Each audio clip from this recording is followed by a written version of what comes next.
on the way to Cornell University.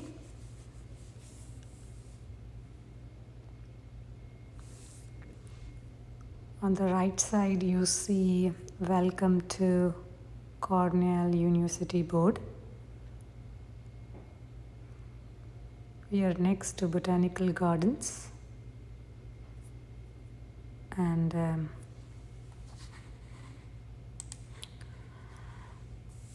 you see the board right on the right side.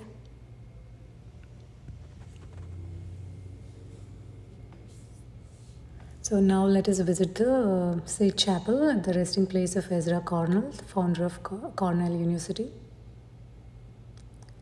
So this is the Sage Chapel and it's a red brick building.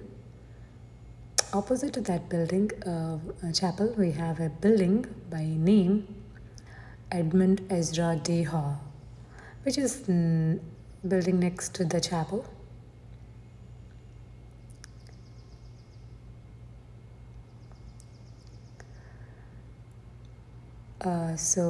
I checked and you don't require any ID or any permission to enter the chapel, and videos are not allowed during the service. Let's see the details of the building from outside before we enter.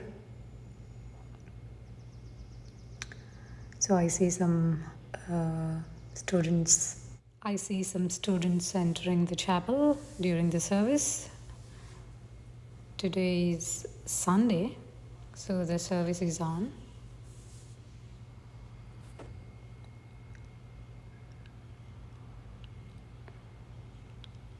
And this is the entrance for the chapel, and there is a small sitting area outside the chapel.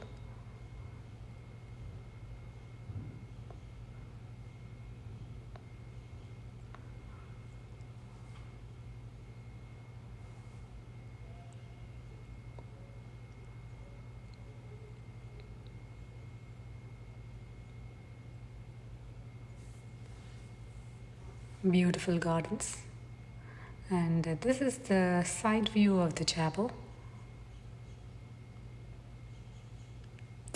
So service is over, so let's go inside and talk to the father of the chapel. So I see a lot of benches and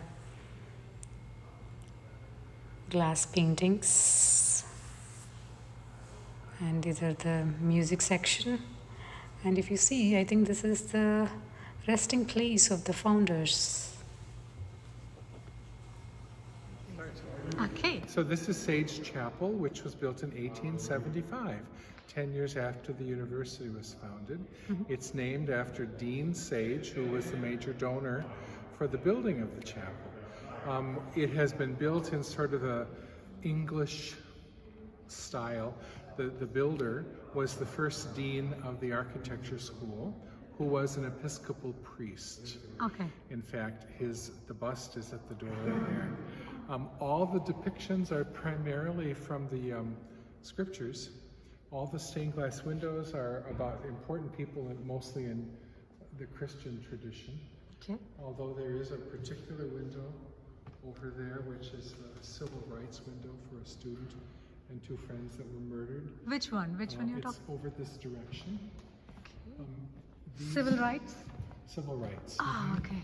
These three were killed doing voter registration in Mississippi in 1964. And the Michael Schwerner in the middle was a student here. So that window is there to remember them. All the other plaques are remembrances of mostly faculty members that were here and died, and are just remembered in the place. We have the vest, or the apse, as that's called, was designed so that the bottom are depictions of the disciplines of the university, with philosophy in the middle, because that was called the Queen of the Sciences. Okay. And all the others, you can sort of see them depicted: astronomy, chemistry, architecture, by what they're carrying.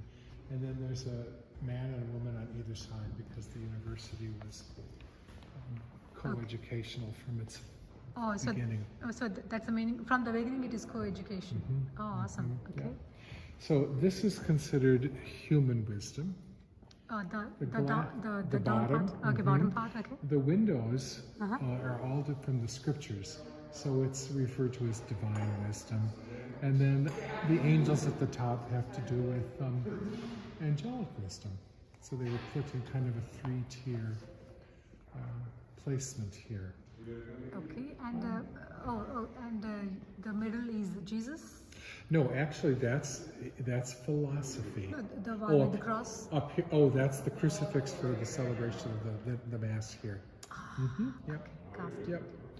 There's Jesus actually depicted in that window. Right. And in that one. The rest are apostles, or the middle are all stories or parables that Jesus preached in the New Testament. There are 12? Well, there were 12 windows, so they picked 12 to put there. There were more than that, but that's what they chose when they designed the building. This is the memorial chapel. So a chapel within the chapel? That's correct. And if you were to look, Hello. The actual people that are buried here are in a chapel below this floor. So there's about 30 either caskets or cremated remains underneath. Okay. So these are actually just memorials of Mr. Cornell, and then major donors, his wife, of course. And then around it are significant memorials of people who were foundational in the beginnings of the university. Okay, so what you're saying is above the ground, that is not the remains. That's correct. That's The correct, remains yeah. are underground. It's actually a room below this. Oh. It's only accessed through stairs in that right here. We don't go down there much. Right.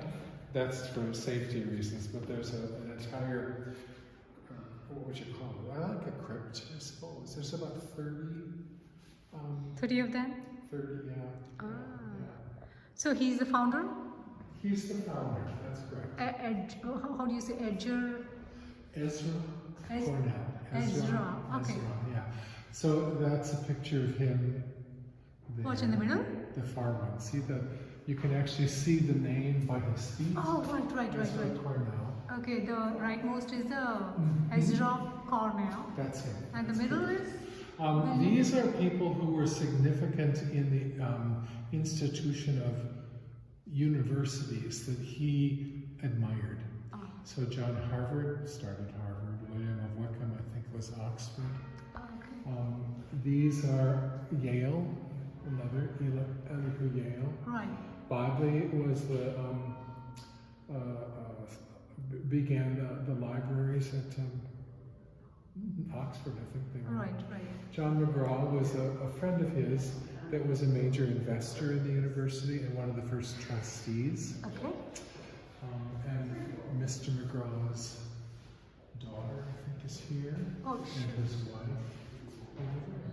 Oh, it's McGraw's daughter, this? Yes, Jenny Oh, McGraw. right.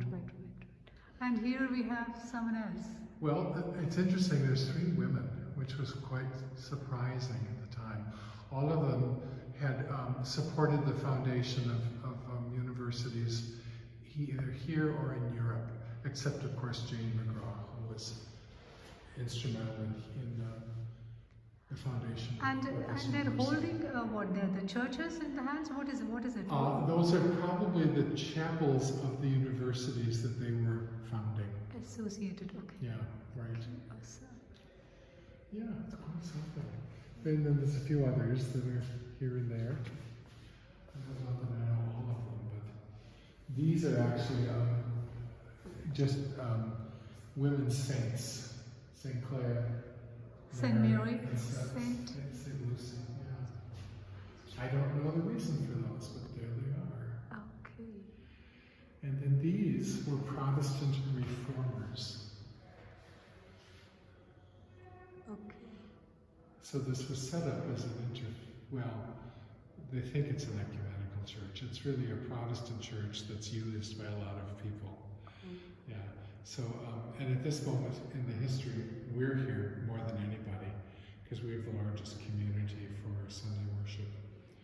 So we have two services. This Choir area? Yeah, the group that would sing music during services. Right. So this would be this is all part of that organ. Do you see this right here? Mm-hmm.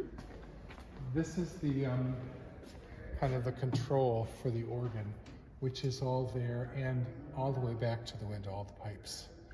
But it's it's electropneumatic. So when you push a key here, there's an electric current that plays the pipe there. But this has been here. I'm not sure how old this organ is. I can tell you in a moment. It's right here. So you call this as an organ? Yep, that's an organ. So what is the purpose? Like what Did you hear the music during Right, service? right. He accompanied the people singing. That's what this is. So this actually has 3 keyboards on it and pedals. So this is where the music is. yeah, I see pedals here. So we have this organ, which was built in 1940. And we have another, that blue box up there. Right. Is an organ that was was built in the last part of the 18th century, and then was brought here. The music department was able to purchase it from a donor who was, what's the word I want to say? He was just distributing his properties before he died. So the music department were able to obtain that. Do you know who E.B. White is? Have you ever heard that name? Or did you ever hear of the book Charlotte's Web? That's a children's book, but there's also a book called The Element of Style that's been used for 50 or 60 years. Anyway, the author went to Cornell, sang in the choir, and E.B. White. E.B. White, and he wrote the book Charlotte's Web, which is a very famous children's book. So it's a quote from Charlotte's Web. And interestingly, it's put next to a window of St. Francis of Assisi, who was known for his love of animals. So That's why there's squirrels and chipmunks and others. very interesting question. The famous alumni from India, Cornell, is Ratan Tata. Okay. So have he ever visited the chapel? You know, I'm not sure. I wouldn't know that piece of information. Yeah, very likely. This chapel has been in use continuously since 1875. And until maybe 15 years ago, there was a regular Sunday service, and the speaker was brought in each week from anywhere in the world. So the archives at the library would have a listing of everybody who preached here every Sunday since 1875. At least he attended the chapel? Most likely attended, yes. But there were even others who were invited to speak as well and preach. What about Fauci, Dr. Fauci? Oh, I don't know that either. Yeah, I think he was an alumni of He Cornell. was, that's Yeah. true, he was. You know who did preach here? Both Dr. Martin Luther King Jr. and Sr. Oh, wow, They awesome. both preached here. That's awesome. In fact, behind that pulpit is a plaque which talks about that both father and son preached here at different times. Cool. So that's a rather significant piece. It's quite All the chandeliers. chandeliers are made by Tiffany. Which year? Well, Tiffany has been in business since the 18th century. So these were made specifically for this building in 1875. So what you're seeing of the chandeliers, and they were restored maybe 20 years ago, so they're in the best shape they've been in. Awesome. The ceiling is all painted with religious symbolism, mostly from the scriptures. Right. I don't know if there's another question or. So how long you were doing I've been this here for service? 18 years. 18. Yeah, 18. Yeah, I've been there as the Catholic chaplain, and then I spent a term as the Associate Dean of Students for the university, and then about 4 years ago I decided to go back to just doing full-time chaplain work. So I like that better. So Father, what's your full name? Oh, Father Daniel McMullen. Okay. Yeah. Thank you so much Oh, for you're your welcome. information. You're very welcome.